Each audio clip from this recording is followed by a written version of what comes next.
You need or want to earn extra money in retirement and you are not computer savvy. Today's video shows you exactly how to do this. You'll see how your life and job experience already give you the confidence and skills to succeed. We'll talk about the kinds of services you can offer that don't involve complicated computers or learning a lot of new programs. You'll also discover how to present yourself in a way that feels professional and polished. Many women, just like you, have found a simple path to extra income in retirement without being tied to technology. This video is designed to open your eyes to new possibilities and show you how much you're truly capable of. You may be surprised at how natural this opportunity feels once you learn the steps. The work that is open to you is virtual assistant. There are VA jobs that are totally offline. It's possible that you have never heard of the job, virtual assistant, or that if you have heard of it, that you think it is totally tied to a computer. You may think a virtual assistant is only for tech-savvy people, but that simply isn't true. In today's video, Dave will tackle the biggest fears retired women have about stepping into this new kind of work. There are plenty of ways to help businesses, professionals, and families with skills you already have, like making phone calls, staying organized, or simply being reliable. Understanding the opportunity. The world has changed. Small businesses and families can't do everything alone. They need dependable support. You as a virtual assistant will step in to take care of the everyday tasks that free people up to focus on what matters most. Here's what retiree Martha did. Now age 59. Martha had just retired early from her office job, but missed the daily interaction with people. A local chiropractor asked her to help answer calls and schedule appointments. With only her phone and a notebook, Martha confirmed visits, left reminder calls, and even checked in with patients afterward. The chiropractor said it felt like having a trusted office helper without hiring full-time staff. Martha discovered she could create her own friendly office helper package, charging $150 a month for 10 hours of support. But Martha isn't the only one. Let's look at a second story. Janelle, age 67, helped a local bakery owner who couldn't keep up with catering inquiries. Janelle's role was to return phone calls, confirm cake orders, and pass along messages to the baker. No computer was needed, just patience, warmth, and accuracy. The bakery gained a professional front line, and Janelle earned steady pocket money. When you realize that hundreds of small businesses, churches, and even busy families around you need this kind of steady helper, you see how much opportunity there really is. Facing your fears.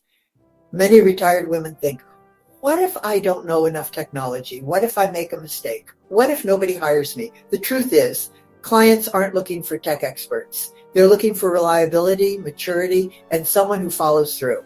Mickey, age 65, is a good example.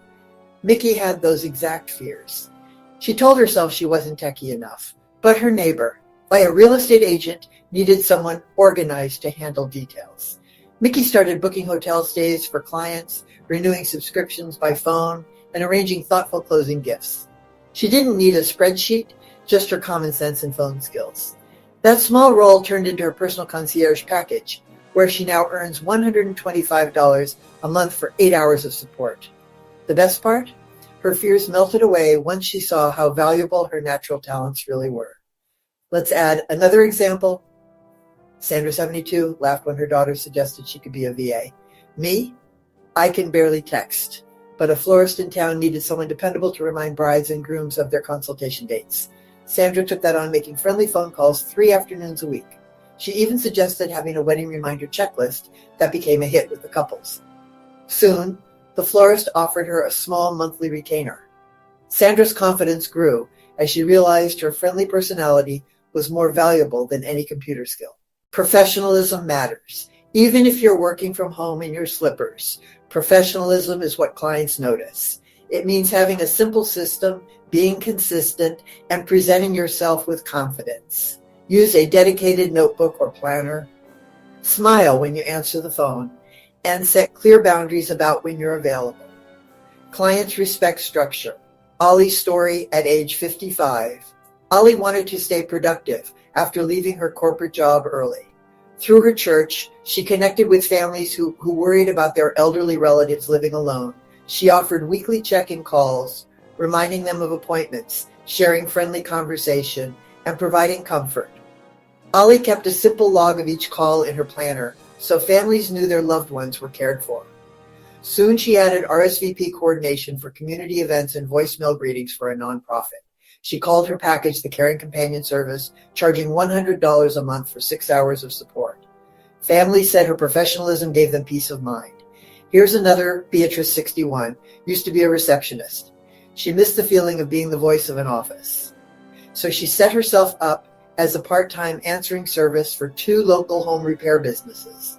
She used a separate phone line in her house and kept her schedule tight. Good afternoon, this is Beatrice calling on behalf of HandyFix Services. Her structure and consistent routine made her clients look bigger and more polished, while Beatrice enjoyed the dignity of meaningful professional work again. Barbara took on after-school care for 2 children in her neighborhood. If she couldn't be there, her neighbor Sandra filled in, making both women a small income and a great deal of appreciation. Plus, they loved the kids. Setting boundaries and valuing yourself. The beauty of this work is flexibility. You decide how many hours you want, who you want to work with, and how much you charge. Don't undervalue yourself. Your decades of reliability and life experience are worth something. You're not a beginner. You're seasoned. Like Martha, Mickey, and Ollie, you can start small, build confidence, and create packages that reflect your skills and lifestyle. Whether you enjoy organizing, caring, or simply being a steady voice, there's a place for you in the VA world. Think about this. Some women prefer to help just one client, keeping life simple. Others like to mix and match. Maybe 2 hours of phone calls for a nonprofit, 4 hours of appointment scheduling for a chiropractor, and a few hours of check-in calls for a family. That variety not only makes life interesting, it also spreads out your income. Nancy, 70, did exactly that. She worked 3 small VA roles, one for her church, one for a neighborhood cleaning business, and one for a tutoring center. Together, they added up to 12 hours a month and a few $100s in income.